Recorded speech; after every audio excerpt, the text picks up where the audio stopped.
Hey everybody, welcome back to Guns and Gadgets, your source for Second Amendment news. I'm here with the Republican candidate for Massachusetts Attorney General, somebody we need desperately in this state, Mr. McMahon. You've heard about him on my site before, you've seen a lot of posts on my social media. Well, this is the man. We're going to ask him some of your questions that you submitted in the last 24 hours. First off, I'm going to let the gentleman explain himself, introduce himself, and tell you why you should vote for him. Hi guys, I'm Jay McMahon. I'm kind of excited to be here with you guys. I watch the show every now and then, and I actually love it. And I'm a gun guy. I've got, let me just tell you a little bit about me. I've got 3 licenses to carry. I got one in Massachusetts, which is sometimes good in Massachusetts. I've got a New Hampshire license to carry. And you don't need it now in New Hampshire, but since it's still valid through 2020, and it's recognized in 20 other states, I keep it. And I also have the Utah, what we call the universal one, the Utah concealed carry permit. So between all of those, I'm good for about 44 states, I guess. One of the things I'm looking to do, if Trump doesn't beat me to the punch, is get reciprocality with some other states for Massachusetts. It's a relatively easy thing to do. I can do it as the Attorney General, and I will in fact do that if I get that opportunity. So I've got a lot of guns. I'm not going to list them all out here because Maura Healey will read this and then come knocking on my door looking for them. But as far as I'm concerned, when they were all purchased, they were all legally purchased in Massachusetts through the Massachusetts gun portal. So guys, it's good to be here with you. I'll give you a little bit of my background. Before being an attorney, I've got 6 years in law enforcement. I've got 6 years in the military. I was in the Massachusetts Army National Guard. I was a second lieutenant in the military police, and I absolutely loved that. I've got 12 years of management, corporate management of corporations on Cape Cod. One of the biggest ones was Cape Cod Hospital. We had several thousand employees there. So I know how to run a big organization like the Attorney General's office. I have the background and experience to do that sort of thing. I've been a lawyer since 1988, so that's 30 years in the general practice of law. I have had over thousands with an S of cases in the Massachusetts court system, from the top, the Supreme Judicial Court, the Appeals Court. In fact, I currently have cases in those courts. The Superior Court, both criminal and civil, District Court, criminal and civil, and the probate courts. I've had cases in federal level agencies, state agencies, and municipal agencies and boards. So I have a well-rounded experience in Massachusetts jurisprudence, more than all my opponents combined. So you want somebody that knows how to get things done in Massachusetts through the court system, I'm your man. All right, I want to apologize for the background music. We're at a public place that's undisclosed because I wasn't sure who would show up as far as her friends with some black flags, but I'll do the best I can to edit the audio. Real quick, before I go into some of the questions that were submitted by the viewers, I want you to know that as a police officer, I've gotten to know this man for the last 2 years. He reached out to me right after Maura Healey signed the 2016 assault weapons reinterpretation of the copycat law. I didn't know him. I've gotten to know him. I trust him. He's earned my vote. For those of you who know me personally, you know that means a lot because I don't generally trust politicians, A, and lawyers, B. But that's 2 strikes. I'm not going to take the third one. I'm going to hit it straight down the middle. It's going out. I trust this guy with my kid's future, so that should mean something for you. So we'll go over some questions here, Jay, that the viewers have submitted, and take as much time as you want. Sure. I know you have a busy schedule today, so when you are done, you let me know. Okay. So let's assume we just met each other in an elevator, Right. and I'm a voter who's undecided. Give me your pitch on why I should vote for you running for the Massachusetts Attorney General. Well, first of all, we can do so much better here in Massachusetts than what Maura Healey has been doing. To be honest, Maura Healey is a left-wing loon. She is a political activist on steroids, and I'm using hyperbole, of course. I don't know what a medical condition is. But she is just out there. And we've got some real problems in Massachusetts. We've got an opiate crisis that shows no signs of abating. We've got people, since Maura Healey has been with the Attorney General's office, deaths by opiate addiction in Massachusetts have quadrupled. In other words, it's as if no one's doing anything about it. I know there's throwing a lot of money at it, but to be honest, no one is taking a good hands-on approach that I intend to do to resolve this issue. I've got a three-pronged approach to the opiate crisis, and this is really going to be, going forward, this is how I attack most of the issues that we have. In the opiate crisis, we need effective and successful rehabilitation. Now, you would think that we'd be doing that, but we're not. Government programs are a 99% failure. Private pay programs, rehabilitation programs, are an 87% success. So I have been saying all along that Massachusetts is the medical capital of the world. Kings and queens and presidents and prime ministers from other countries, they don't go to their capital cities for medical attention. They come here to Boston, to Massachusetts, and they get their cancers resolved, their heart ailments resolved, their blood disorders cured. We take care of people in the world. We can do so much better for our people here in Massachusetts, the opiate addicts. I got good news, folks. We can give the opiate addicts their life back and make them productive taxpayers in the Commonwealth of Massachusetts. I intend to do that. Number two, I intend to dry up the source of heroin and fentanyl, because that's what 80% of the people are dying of. We can do that. Right now, Maura Healey is running Massachusetts as if we are a sanctuary state. She will not deal with the feds in order to shield illegal aliens. I'm going to end that. I'm going to create joint state and federal law enforcement task forces to go after the heroin and the fentanyl that are pouring into this state. We can do this, folks, but it has to be a concerted effort. And I'm the guy that will do this. I will clean up the streets this way. And the last thing is my program, which I kind of got a little bit from listening to President Trump. He wants to do extreme vetting. I want to do extreme prosecution. If I have a drug trafficking thug who's a defendant, and I could tie the drugs to him, I'm not going to dish that out and just give some kind of suspended sentence or try to plead it out.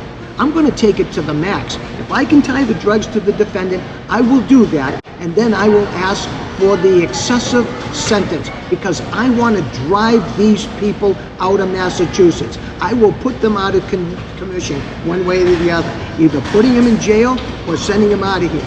We have police officers who have been killed in this state, and this year alone, one officer is one too many, and we've had too many already, and they were all killed by drug trafficking thugs.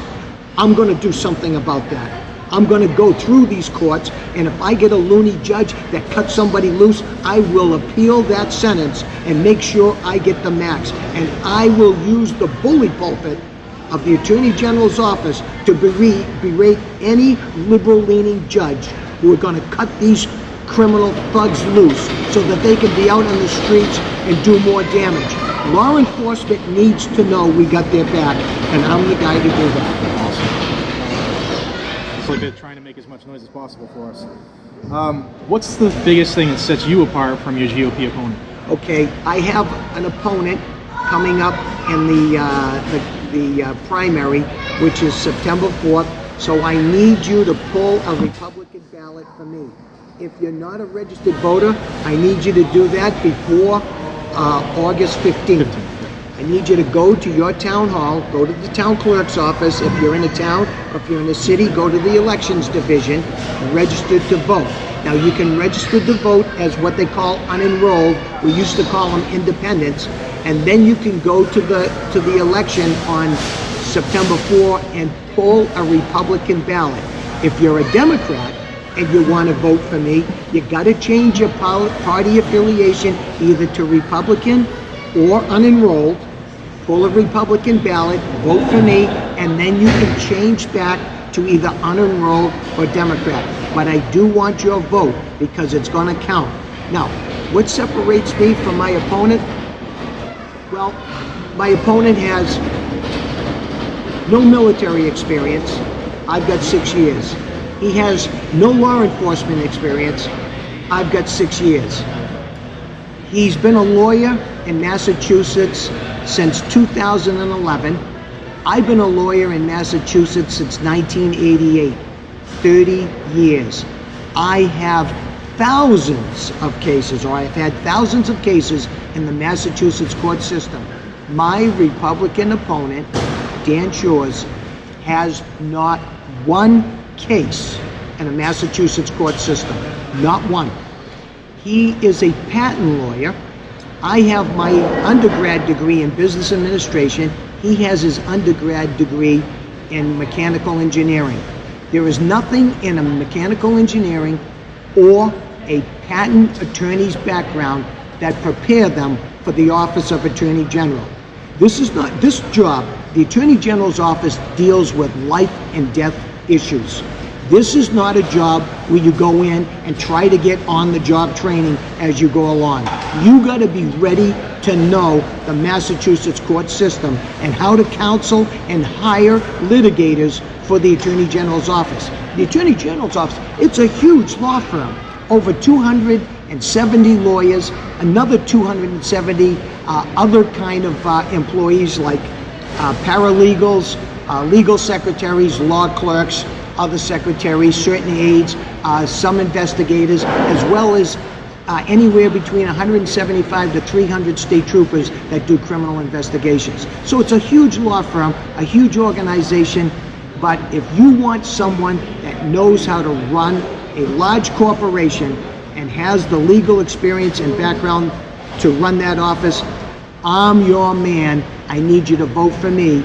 On the ballot, it's James R. McMahon III. Awesome. That's a lot of things a lot of people don't understand in the state is how big the AG's office really is. So thank you for putting that out there. Most people think I'm crazy when I say that stuff. Why are you the best choice to beat the Attorney General, Maura Healey? Well, I just explained my background. I just explained what my experience is. But let me tell you what I intend to do. Right now, Maura Healey is she is the extreme progressive left. In other words, the progressives have an agenda. They are looking to curb constitutional rights. For some reason or another, they don't like the Constitution. They would rather control people. To be honest, they are unabashedly socialists. Some will even come out and use that term. And sometimes they compete with each other. For instance, there are some Democrats that are not socialist enough for these progressives. I'm just the opposite. I'm in favor of the Constitution. We've had these Bill of Rights since 1790. The Bill of Rights are not the government's rights against us. It's our rights against the government. I don't want to set those aside. In fact, I will be just the opposite type of Attorney General. If I see people's rights being trampled by the government, I will stand up for you and for your rights against the government. So we're going to see a whole new thing coming out of an Attorney General that Jay McMahon is from Massachusetts. I will protect your rights and I will be vigilant. So we're going to have some fun. We're going to have some interest. I'm going to clean up corruption in Massachusetts. I'm going to give you a little something, a little background on that. I've been through every city and most major towns in Massachusetts while I've been campaigning for the last year. People in every city have come up to me and have said, do you know what's going on in this city? Words to that effect. In other words, they tell me about the corruption, which is open and notorious. I asked them if they reported it. They said yes, but nothing's being done about it. I've asked them if they've gone to their local district attorney. Some have, some haven't. I've asked them if they contacted the Attorney General's office. In every case, they have shown me a Xerox letter from the Attorney General's office. I call them a get lost letter. Basically, it says, we've investigated your complaint, we found it's without merit, we suggest you contact your local police or the district attorney's office, even though the person already told them he's done all that. So my point is, I'm going to go into each city and hold something similar to a job fair. And I'm going to bring some investigators with me, and we will meet with people. We'll advertise this, and we'll say, come in and tell us when you've been rejected before by the previous Attorney General. I will listen to you, and we will investigate and follow up on your leads. I do not want citizens of Massachusetts to think that their government officials are going to disregard them. I know how important it is for you, and I want you to know that while you're working hard every day, that I am also working hard for you on your behalf. You're not going to get any left-wing nuttiness from me. You're not going to get another silly and frivolous lawsuit against the Trump administration. What you're going to get from me is real, genuine law enforcement and real civil rights protection. And I'm going to do that for the individual American citizen, a citizen of the Commonwealth of Massachusetts. I'm a patriot, and most of you are as well. So this next question was submitted about 50 times in the last 24 hours. Okay? I know the answer to this one. Those of you who are following Mr. McMahon's campaign know the answer, but for those who are on the fence, those who are seeing you for the first time here, what do you plan to do about the July 2016 copycat reinterpretation that Maura Healey did, effectively banning AKs, ARs, or anything like that in the state? I'm smiling now, but when that order first came out, people, let me tell you this, it affected me personally as well. I got some skin in the game on this one. Amongst as well as the opiate crisis. I lost my oldest son to the opiate crisis. That's another story, and on another program we'll discuss that with you on another episode. But with respect to this, I'm personally affected by this July 20, 2016 enforcement notice. You and I know it was her fantasy. It was her edict by Her Majesty. She signed it. No state representative voted for it. No state senator voted for it. Governor didn't even know it was coming. I don't know if the governor did much about it. He wrote a letter asking by what authority did she have with this. I don't even know if she responded. But my point is this, she has no authority to do that, but she did it on her own signature. The effect is she will go after the licenses of the legal gun shop owners, and that's the real threat here. And they have little recourse. But for me, the reason why I was smiling is because this is what I'm going to do. I intend to win this election on September 4 and November 6, the general election. I will be sworn in probably the second week in January. It's statutory when it will be. I will be sworn in. I'm hoping there'll be some TV cameras there when it happens. And I'm going to tell the guys, don't turn those cameras off just yet. My first official act, right after taking my hand out of off the Bible, is to pull a piece of paper out of my pocket, and I'm going to say I am signing a document which is a rescission notice. And this rescission notice effectively revokes the enforcement order or enforcement notice issued by my predecessor, Maura Healey, on July 20, 2016, and I am now thus restoring the Second Amendment gun rights that the citizens of the Commonwealth of Massachusetts had prior to July 2016. So we're going to restore the gun rights, at least up to that point, and then I'm going to look at some of the other restrictive regulations that we have that have been issued by the Attorney General's office, in particular, Scott Harshbarger, and I'm going to go back and I'm going to start revoking those as well. I'm going to look them over first, and I'm going to see if they can be tweaked before they can be revoked. If they cannot be tweaked, they will be revoked. Because, folks, I trust you with your Second Amendment and with your guns, and you can take that to the bank. Now, for those of you who are just heard this for the first time, he means it. For those of you who are not old enough to know what AG Harshbarger did, you want to just tell them what you're talking about as far as what revisions you would might make on some of his rules. He made made some rules that were so restrictive that gun manufacturers could not comply with them. Supposedly, they're trying to make guns safe. Now, you and I know guns are made up of 3 components. There's a tube, which is a barrel. If it's 16 inches or longer, it's a rifle. If it's less than 16, it's a handgun. So that makes it easy. They all have a firing mechanism, and there's a projectile that goes out of them. That's a bullet. You can't put a bigger bullet in a smaller barrel. You could put, in some instances, a smaller bullet in a bigger barrel, but then the bullet is sloppy and it doesn't do well. That is the essence that makes up a firearms. So now, we all know that they're inherently dangerous. That's why we have training. But the Second Amendment understood that those were dangerous. That's why they granted them to us, because they are effective instruments for self-defense, amongst a whole other host of other reasons. And when the Second Amendment was by the way, the Second Amendment wasn't granted to us. The Second Amendment understands and codifies a right that pre-existed the Constitution, the right to keep and bear arms. It's one of those inalienable rights that we understood in the direct Declaration of Independence that were granted to us by our Creator. And one of them was the life, liberty, and the pursuit of happiness. Those were the 3, but it says among these are. In other words, there were others, and one of those others is the right to keep and bear arms. Now, arms means firearms, all firearms. The Constitution doesn't restrict it. Constitution doesn't make a delineation between military and civilian.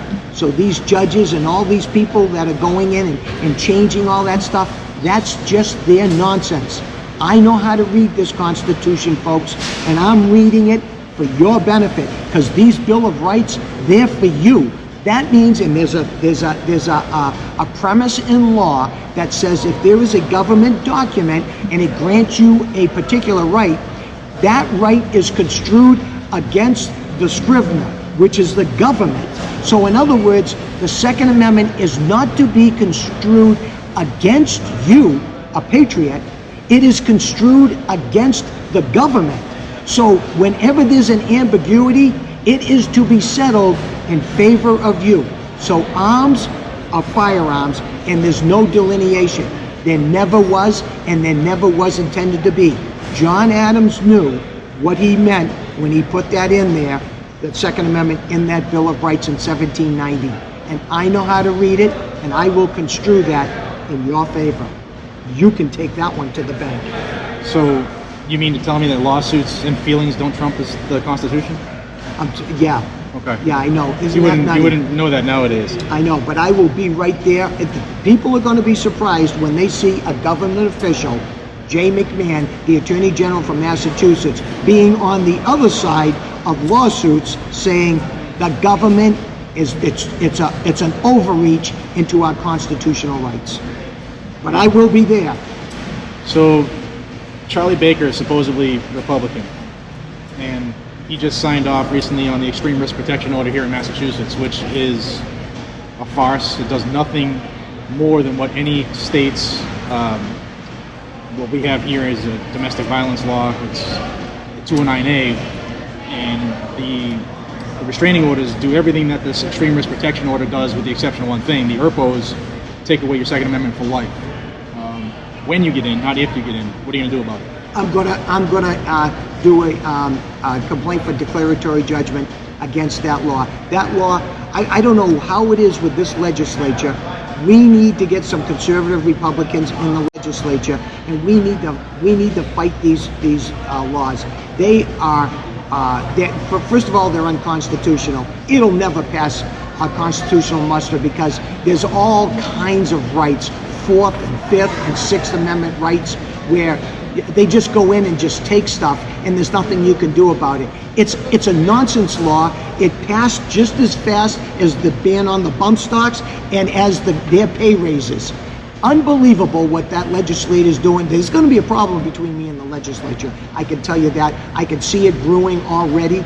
But I'm telling you, I'm going to be out there and I am going to be doing everything I can to get rid of that nonsense. I got to tell you, the Erbo, it certainly violates the right to due process. The bump stock, I was being interviewed on Boston Herald Radio by Joe Battenfeld when they were having the vote on the bump stock.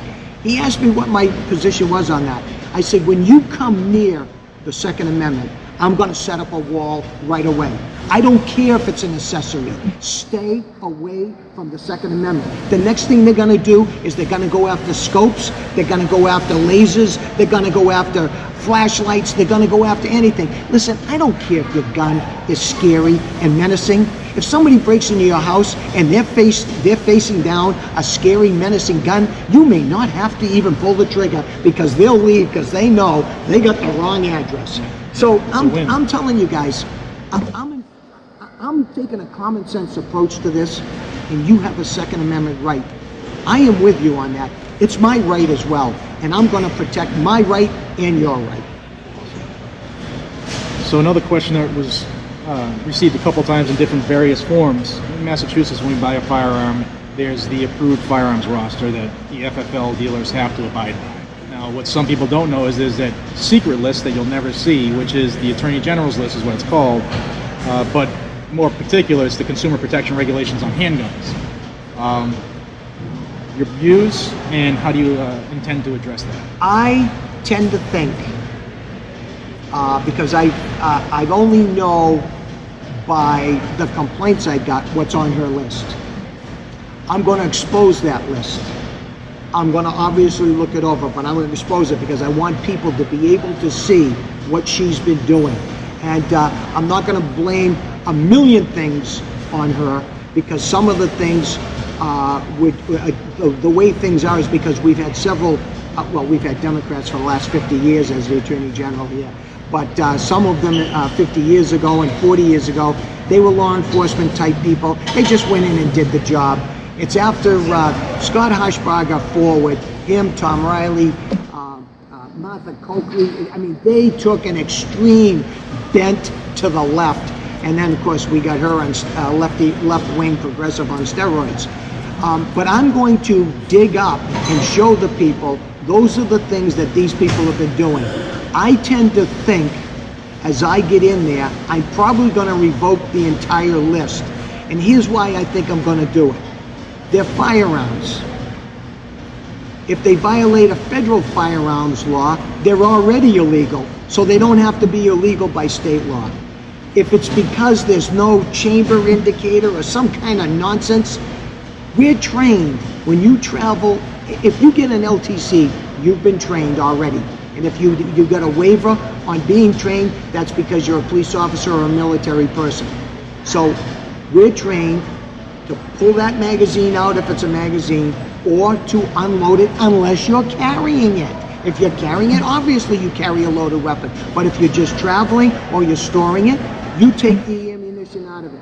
So there's not going to be an accident because we're trained not to do that. So we're careful. Licensed gun owners, and I understand this, licensed gun owners do not commit gun crimes in Massachusetts, and most licensed gun owners do not have accidental firearms. So I'm going to look at that list. There may be something on it that could serve some good utility purpose. For instance, I'm not sure what it's talking about on there about separating ammo from the guns. Sometimes they define it, sometimes they just leave it ambiguous. To me, it means the gun's unloaded. That's what it means to me. But we'll see what's on that list. But in all likelihood, I obviously have to look at it, but my gut feeling is I'm going to revoke the list, and then I'm going to go after the public safety list, see what's on there. I'm not going to tolerate the nonsense. I'm not going to tolerate the overt violation of our Second Amendment. Good. All right, two-part one. In June, Judge Timothy Feely let a heroin dealer go because it was just a crime against money, because he needed money for his family, so it was okay to sell drugs in this judge's opine. And second part of this one, it hits more close to home. In Massachusetts, as you know, our judges are very liberal to the point it's almost like they're Marxist. And a lot of violent criminals are left back out on the street, and they're affecting my workplace and killing brothers and sisters that I work with on the job as a police officer. How are you going to stop that? And I know it's a long process and you have to get involved with the Governor's Council. You just can't tell a judge to act, but how can we help fix that here? First of all, the Salem case. There was a protest with Judge Timothy Feely of the Essex County Superior Court in Salem cut that drug trafficking thug loose. He let him go on probation. I studied that case. I looked at all the facts in that case. I'll tell you what it was. First of all, kudos to the Salem police. You guys that are listening to this and checking this out, you guys did an excellent job. I can't wait to work with you guys. You guys are heroes in my way of thinking. Now let me say this. The Salem cops, typical city police department, understaffed, doing the best they can. Citizens in Salem saw these drug trafficking going on in their streets. Called the department, complained, started calling the chief's office, and then started calling the chief at home because they were seeing the drug dealing going on in their streets. And they literally bugged the cops to do something about it, and they did. It's my understanding, this is the story I hear. Chief calls in the captain of detectives. He says, I want you to do something about it. Go there and end this, see if it's so. So the Salem cops, they did it right. They went there with cameras, set it up. I guess, as I understand it, I could be wrong about this because I'm getting it through back channels, but they recorded several transactions before they actually went in for the sting. Then after, I think it was like the second or third time, they stopped the car. Right after they recorded the transaction, stopped the car. Guy tried to get away. The defendant was here on a green card from the Dominican Republic. His brother is already in jail for 2.5 years for selling heroin in Gloucester. There, the district judge sentenced him to 2.5 years in jail. So we're dealing with a family of felons who are foreign nationals. Anyhow, this guy's got an Audi, and the Salem cops catch him red-handed. They got the cash, they got the drugs, and they got the car and the defendant. So what they did was, they, in Massachusetts, if you stop a car in Massachusetts, you don't need a search warrant. But the Salem cops went above and beyond. They seized the car, they secured it, they went and woke up a clerk, and they got a search warrant, and they searched the car, and they found 40 bags of heroin under the dash behind the air conditioning unit. So that car was set up to be a drug trafficking car. The defendant is not a heroin addict, so he is an evil businessman, a purveyor of this poison. He gets arrested. They're ready to go to trial. I don't know how many months afterwards. And the government is ready to go. In the meantime, between the time of the arrest and the trial, there were several court hearings.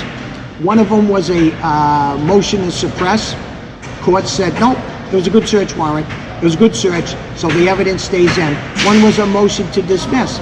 They said it was entrapment because the cops knew that the drug dealing was going on. Nope, it's not entrapment. The cops didn't supply the buyer, they didn't supply the seller, they didn't supply the money, and they didn't supply the drugs. So the cops had no part in this transaction. It was just damn good police work by the Salem police. So, they're ready to go to trial, they impanel the jury, and the defense attorney, lo and behold, Judge, can we approach? We're gonna plead out. Judge says, are you sure? You sure you want? Yeah, we're ready to go here. We're not cutting this jury loose if you're going to change your mind. Nope, we're going to plead out. Okay, no jury, we're going to take the plea. So he pleads guilty to the counts. At his sentencing, the Commonwealth, that is the district attorney's office, asked for 3.5 years. I'd have asked for 15 years. 40 bags of heroin. This guy is a major drug trafficking thug dealer. We got to get him off the streets. My role in extreme prosecution would have said 15 years I'd be asking for. Judge give him 10, I'd be satisfied. 3.5, no way. No, not with a dealer, not with these kind of purveyors of poison. So the guy says, the attorney says, well, he was just trying to feed his family. That's what in other words, this is his occupation, is what he's admitting to, because he's feeding his family. And the judge bought it, and the judge says, I find this to be an economic crime or a financial crime. And when I heard that, I went ballistic. And I spoke at a rally against this judge on the steps of the Salem Superior Court. And I said, Judge Feely, in case you don't know, bank robbery is an economic crime, but we don't give that a pass. So it is just, to me, it was a horrific example of how these left-leaning judges have gone. And the judge actually said to the defendant, if you were a United States citizen, I'd put you in jail right now. But because you're a foreign national and could get deported, I'm going to let you go on probation. How absurd is this? So the question is, what are we going to do about it? Well, the good thing about an Attorney General's office, the Attorney General can preempt a case at any time. If I see this going down nutty like that, I could preempt the case and I can ask the district attorney, are you guys going to appeal the sentence? Because if they are, I support them. If they're not, I take the case over, appeal the sentence, and say, we want 15 years. If they say you only asked for 3.5, I'd have said, all right, Judge, if you're going to box me in on 3.5, I got to take it, because that's what they asked for. Because you see, we don't run those cases if they're with the district attorney. But I will tell the district attorneys, because I can set sentencing guidelines and policy, and law enforcement policy and prosecution policy. And I will say, when it comes to drugs and opiates, we go for extreme prosecution. We're going for the max. We're going to drive this stuff out of Massachusetts. So the district attorney's office can, and I believe did, appeal the sentencing in that case. And that's what I would do.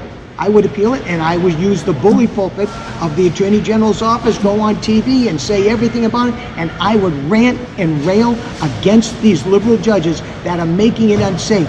Every police officer that was killed in Massachusetts this year alone, and like I said, when it's one too many, and we've had about 3 or 4 of them now, well, 4 of them in New England, they were all killed by drug trafficking thugs.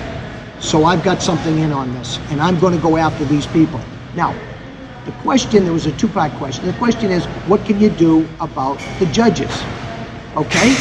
Let me tell you what Maura Healey did about the judges. She stuck up for these judges. I'm dead serious, folks. She stuck up for these judges, and she said, we can't take the judge's discretion in sentencing away from them. I say, well, there's a lot of things we can do. Now, there is a Judicial Conduct Commission, but generally the Judicial Conduct Commission investigates things like, say a judge is committing sexual harassment as a judge. In other words, he's chasing the secretaries around and making lewd comments and stuff like that, saying something wrong, not necessarily sentencing though. The Judicial Conduct Commission will investigate and will punish a judge, and in some cases throw him off the bench. However, when you get a judge that commits these kind of egregious sentencing and cutting defendants loose, basically what happens is these judges, they wind up, you can impeach a judge, but to be honest, the last time we impeached a judge in Massachusetts was in the early 1800s. Here's what happens. Articles of impeachment have to be raised in the House of Representatives. That means the Republicans will have to do it because the Democrats won't. We don't have enough Republican state reps to carry articles of impeachment. So it's never going to happen, folks. But there is another way to do it. A lot of states elect their judges, and I think Judge Timothy Feely is the poster child for elected judges. Here's how it works with elected judges. All the judges on the bench now stay there. You give them a 3-year term, and they all got to run in 3 years or staggered terms. However, this is a scheme that can be worked out to get the method started. Make them run for 3 years. If a judge does something egregious like this, you do a petition to recall. Say about 500 signatures, and some states require that, some require less. I would say 500 would be good enough. You get 500 angry citizens, you see it, that petition goes to the Secretary of State. They set in 60 days an election. In that 60 days, you got one question on the ballot. Do you vote to recall the judge? If you check off yes, then you have some candidates who are running for judge, to be the judge, to replace this guy in the event that he gets recalled. Now, we've done this before in Massachusetts with mayors. They just did it about a couple of years ago in Fall River. They voted to recall the mayor of Fall River. And if you said yes, there were some candidates on there, and a guy who was the district attorney ran as a mayoral candidate, Sam Sutter, and Sam Sutter actually won and filled out the remaining term of the mayor. So we are familiar in Massachusetts with the recall process, but that's how you would do it when you got a judge who goes off the reservation. You can recall him, and you can get rid of him literally within 3 months. You get the petition, you get it sealed, they set the election, and away you go. And you can get rid of a bad judge. The voters, the people, the citizens who say this is outrageous. These judges want to cut loose rapists and drug trafficking thugs and people who are committing violent crimes and all that stuff. And you got a judge who gets nutty, get him off the bench, and that's the quickest way to do it. We got a little fly trying to attack us. Yes, I know that. All right, time on the camera, and you got to be somewhere, so we'll Okay. rifle through these next couple. Not too long ago, Governor Deval Patrick created what is now known as like a super misdemeanor here in Massachusetts, OUI, operating under the influence, DWI in some parts of the country. It's a 2.5-year misdemeanor, which nobody will ever serve in this state. Absolutely, they won't. But what it does is it now precludes somebody from being able to get a license to carry in the state of Massachusetts. What are your thoughts on that, as well as municipalities in the state creating their own loopholes for people to jump through in order to get that LTC, like Boston, Cambridge, and places like that? Okay, first of all, I am a firm believer that towns do not have a right to create an ordinance to infringe on your Second Amendment right. So I'm gonna oppose any ordinance, and I'm gonna have the towns revoke and rescind those, and if they don't, I'll have to bring legal action against them. Secondly, I see absolutely no connection between a drunk driving charge and a license to carry. I see no connection, folks. I'm just sorry. I'm a defense attorney. I've seen too many soft OUI cases either plead out, or if you get a mean jury or an unreasonable jury, guys get convicted on the slimmest of evidence. Now, I'm not going to say anything about the police. I'm just saying I've been around 30 years. I've just been around 30 years. I see no connection. Here's where I do see a connection. If a guy is drunk and a guy has a loaded gun on the seat of his car, or it's not secure, or in some way there's a connection between the arrest and the drunkenness, and the guy's got a high level of alcohol in him, well, then we got to consider whether that guy is a safe person and reasonable enough to exercise his Second Amendment rights. I really, really believe those will be far in between, because I have come to know, and this is a fact that you can look on the internet, people licensed to carry gun owners in Massachusetts do not commit crimes. They just plain don't.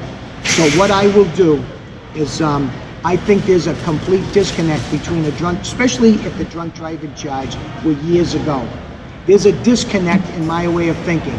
And so I am not going to let some misdemeanor and maybe some felonies. You write a check for $251 and you bounced it, you're liable to a felony. I see no connection whatsoever with a license to carry firearms and bouncing a check. I do see a connection between a criminal history of adult violence, either with or without guns, felony violence, and that, to me, could be a prohibitor from someone getting a license to carry. Now, some people will talk about constitutional carry. To me, that would be the ultimate goal, but I'm a realist in Massachusetts. We have to work toward that goal. It's not going to happen tomorrow, and folks, it's probably not going to happen in the next 4 years. I'm just saying, just being realistic. But there are other ways we could still protect your rights and do it correctly. And I will not let people, for the slimmest of reasons, or for subjective reasons by a licensing authority, not get their license to carry. So I'm with you on this, guys. Awesome. I just got the cue from the boss. Your time is extremely short. Real quick, right before you pulled up, Maura Healey decided to tell everybody in the state that it's illegal to 3D print a gun. This law has been around as long as the country that it is actually legal to build your own gun, no matter what she thinks. When you take over office, are you going to try to tell me what I can print? It's amazing what's happening in technology. There's a cartoon out right now that shows a copier and an AK or an AR is coming out of the copier, and I absolutely love the cartoon because this is like henny penny. The sky is falling. We've got opiates flowing in the streets. We got illegal guns all over the place, and they're worrying about a 3D plastic gun that maybe can shoot once, if it can shoot. I don't even know if they can prove that it can shoot yet. I have not seen a demonstration where it can shoot yet or not. I'd have to look at it and see what the issue is with it. But right now, it's my understanding is you can build your own gun. So if you get a 3D gun, we got to take a look at that. But to me, it's typical Maura Healey. We're about, 2 months from the election, so 2 or 3 months. So here she is. She's starting to do something that she hasn't done except make her little declarations, signing her little decrees, and having all her subjects have to kowtow to her. I'm going to change all that, folks. How many miles have you put on your car so far? Oh, jeez. I average over 500 miles a week. I crisscross the state. My wife handles most of my scheduling, and she's pretty good at it. She will link 2 or 3 events, but I still go a lot of places. Yeah, it's about 500 miles a week because it's about 2,000, give or take. Sometimes it's 22, sometimes 1,800, but it averages about 2,000 miles a month. It's fun though. I get a lot of work done. I usually have a driver, so I'm doing work in the car while we're going. Yes. All right, so last question. If somebody who's watching this doesn't know you, doesn't know how to get involved, but now they want to vote for you or they want to support your campaign, tell them how to do it, phone numbers, websites, and how they can donate to your cause. Guys, if you're watching this program now, then you know I'm one of you. I need your help. I need your financial support. If this is the kind of government you want, if this is the kind of attorney general you want, then I'm your man. I need your financial support. All right, let's be frank. Massachusetts laws say you can only give $1,000 per person per year. So that's the max you can give. You can give anything underneath that, and we'll gladly take it. Best way to pay is by check or credit card. If you go onto my website, we'll tell you what we need to know, because there is stuff there. The state requires us to report every single donation we get, and because I'm going to be the Attorney General's office, the Attorney General, and I'm going to be enforcing these laws, I have to comply with them. So here's the deal.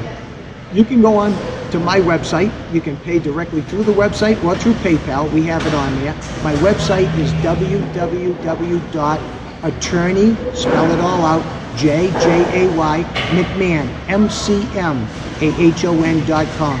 It's all one word, no spaces. Attorney, www.attorneyjmcmahon.com.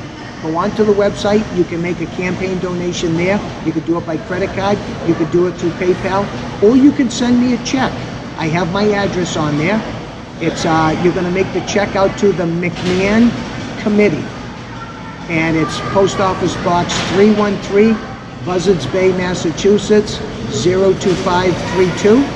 And there's some information you got to give us along with your check. You can put a sticky note right on the check. I need your occupation and your employer. You can check us out on Facebook at Attorney J. McMahon, and you can also check me out on Twitter, J. McMahon for AG. if this is the kind of government you want, I need your support. I obviously need you to put out some signs for me, so if you want me to get some lawn signs for you, go ahead and just let me know by email. You send your email to info@attorneyjmcmahon.com. We answer every email, even the critical ones. We answer the emails generally on a daily basis. And we'll get you out some bumper stickers, campaign literature, whatever else you need. And of course, you can always email into Guns and Gadgets, and they'll get back to me. I'll make it easy for anybody who's interested. I'll have links, hot links in the description that'll give you all the information direct right to his campaign. Make it as easy as possible. I'll also put it up on the screen. Yeah, the primary date is September 4th. So this September 4th, it's the day after Labor Day. If you're going to be on vacation, get an absentee ballot. You can go to most of your town halls. You can go and get an absentee ballot now. James R. McMahon III, Attorney General. Okay, so we got the primary date. Election date is when? November 6th. And when are we going to be in Boston supporting you? When you're taking the oath? That's going to be, the date hasn't been determined yet. By statute, it's got to be the second, I believe it's the second week in January. I hope it's not a very cold day. If it isn't, I'll ride in on my motorcycle. All right, Jay. Thanks, appreciate guys. your time. It's Thank been you. a pleasure. He has my support. He should have your support, and now you have all the ways to get a hold of him and support him, because without us backing him, especially monetarily, you don't want to hear that, but it's true. He needs money to do this, to transverse the state every single day. It's not cheap. He's got to pay for gas. Maura Healey has a war chest for this reason, to keep everybody down. Guys, you got to invest in good government, just the way it is. All right, thank you, Thank sir. you. Good to talk to you guys. And you're on the way to Agawam? On the way to Agawam and then to Palmer. All right. Till we see each other again, be safe, stay vigilant, carry a weapon. Take care, everybody.